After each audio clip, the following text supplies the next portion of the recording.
پھر آیت نمبر 50 میں اللہ تعالیٰ فرماتے ہیں بس فرقنا بکم البحر، اور جب ہم نے پھاڑ دیا تمہارے لیے سمندر کو۔ اب آیت مبارکہ میں فرقنا کا لفظ آیا ہے جو کہ فرق سے ہے، ہم اردو زبان میں بھی بولتے ہیں فرق کرنا۔ تو فرق کرنے کا مطلب ہوتا ہے کہ ایک چیز کو دوسری چیز سے الگ کر دینا، اور یہاں پہ یہ لفظ کس کے لیے آیا ہے؟ سمندر کے لیے آیا ہے، کیونکہ مفسرین کرام یہ فرماتے ہیں کہ اس طرح سے سمندر میں فرق ہو گیا تھا کہ وہ دو حصوں میں پھٹ گیا تھا، الگ الگ ہو گیا تھا۔ ادھر کی موج اس طرف کھڑی ہو گئی تھی، دوسری طرف کی موج دوسری طرف کھڑی ہو گئی تھی، اور درمیان میں باقاعدہ جو ایک ہموار راستہ بن گیا تھا۔ تو گویا کہ اس طرح سے جو ہے دو موجوں کو آپس میں فرق کر کے درمیان سے ایک راستہ نکالا گیا۔ فَأَنْجَيْنَاكُمْ، پس ہم نے تمہیں نجات دی، وَأَغْرَقْنَا آلَ فِرْعَوْنَ، اور آل فرعون کو ہم نے غرق کر دیا۔ اب یہاں پہ انجیناکم کا لفظ ہے، یہ باب افعال سے ہے، اور باب افعال کا مطلب ہوتا ہے کسی کام کا مکمل ہو جانا، کمپلیٹ ہو جانا۔ تو گویا کہ یہ کام وہیں پہ مکمل ہو گیا۔ یہ کیسے مکمل ہوا کہ جو ہی فرعون اپنا لشکر لے کے جو ہے وہ سمندر کے اندر اترتا ہے تو وہ دونوں لہریں آپس میں جڑ جاتی ہیں، اور سارا لشکر جو ہے وہ اس کے اندر غرق ہو جاتا ہے۔ لہٰذا یہ ہمیں نا الفاظ سے، صیغوں سے اور بابوں سے پتہ چل جاتا ہے کہ یہاں پہ اس لفظ کا کیا معنی ہے اور وہ کس سینس میں معنی دے رہا ہے، اس لیے جو ہے وہ گرامر کا جاننا بہت ضروری ہوتا ہے۔ وَأَنْتُمْ تَنْظُرُونَ، اور تم اس کو دیکھ رہے تھے۔ یہ تنظرون کا لفظ جو ہے نظرہ سے ہے۔ قرآن پاک میں دیکھنے کے لیے مختلف طرح کے الفاظ آتے ہیں، نظرہ بھی آتا ہے، ترا بھی آتا ہے، بصرہ بھی آتا ہے۔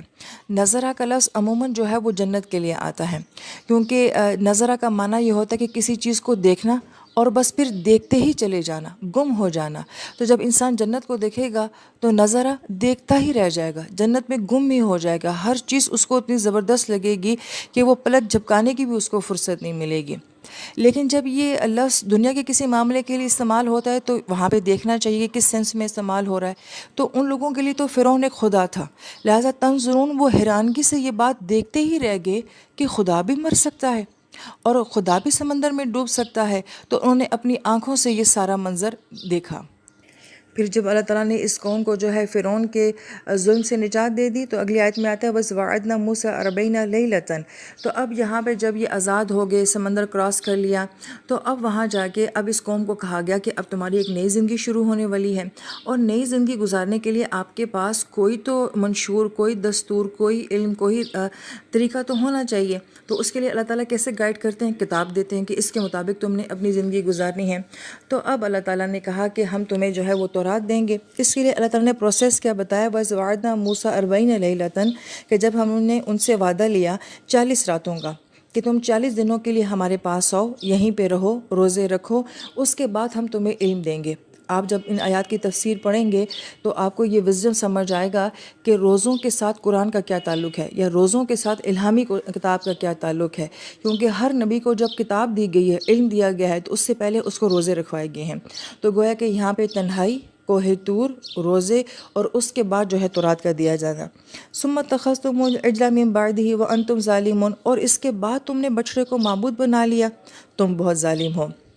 یہاں پہ یہ بات سمجھنی ہے کہ جب موسیٰ علیہ السلام چند مخصوص لوگوں کے ساتھ کوہ طور پہ گئے تھے، باقی ساری بنی اسرائیل جو ہے وہ اپنے مقام پہ موجود تھی، انہوں نے موسیٰ علیہ السلام کی غیر موجودگی میں کیا کیا کہ انہوں نے ایک زیورات اکٹھے کر کے جو ہے ایک مصنوعی قسم کا گائے کا پتلا بنا لیا، اور اس کو جو ہے ڈکلیئر کر دیا کہ یہی ہمارا خدا ہے۔ یہ کیسے ہو گیا؟ اچانک بیٹھے تو ان کو خیال نہیں آ گیا۔ لہٰذا اس لفظ کو غور کریں، ثم اتخذتم، یہ لفظ جو ہے یہ اخذا سے ہے، مگر یہاں پہ یہ باب افتعال سے آیا ہے کہ اس کا مطلب ہوتا ہے کہ کسی چیز کو اپنی سوچ بنا لینا، اپنا نظریہ بنا لینا، اپنا عقیدہ بنا لینا۔ اب یہ سوچ عقیدہ ان کے پاس کہاں سے آیا؟ جب بنی اسرائیل جو ہے وہ مصر میں رہتی تھی، وہاں پہ بہت ساری قومیں اور بھی آباد تھیں، کیونکہ مصر کی اکانومی بہت اچھی تھی، تو بہت سارے لوگ وہاں پہ رزق کمانے کے لیے آتے تھے، جیسا کہ آج یورپ میں جاتے ہیں، امریکہ میں جاتے ہیں، تو وہاں پہ ہر طرح کے لوگ موجود ہوتے ہیں۔ جب یہ کمبائن قسم کی گیدرنگ ہوتی ہے تو پھر وہاں پہ ظاہر بات ہے ہر بندہ اپنے مذہب کے مطابق عمل کرتا ہے۔ تو یہ جو اسرائیلی تھے یہ مصریوں کو دیکھا کرتے تھے، یا وہاں پہ آنے والی کنان قوم جو ہے بالخصوص وہ بت پرستی کیا کرتی تھی، لہٰذا یہ ان کے ساتھ شریک ہوتے، ان کی عبادات کو دیکھتے، تو اتنا عرصہ ان کے ساتھ رہتے ہوئے ان کے اندر یہ چیز آ گئی تھی کہ یہ ان کی طرح کی عبادات کرتے تھے، یہ کرنا چاہتے تھے۔ اب یہاں پہ جیسے ہم کہتے ہیں نا کہ کمبائن قسم کی جو عبادات ہوتی ہیں، جیسے آج آپ انڈیا میں دیکھ لیں تو ہندو مسلم بعض اوقات ہمیں یہ کہتے ہوئے نظر آتے ہیں کہ ہمارے گھر میں مورتی بھی ہے، ہم مسجد بھی جاتے ہیں اور وہ مندر بھی آتے ہیں، تو گویا کہ مسلمان بھی مورتیوں کے آگے بیٹھے ہوتے ہیں، وہ بھی ہولی منا رہے ہوتے ہیں۔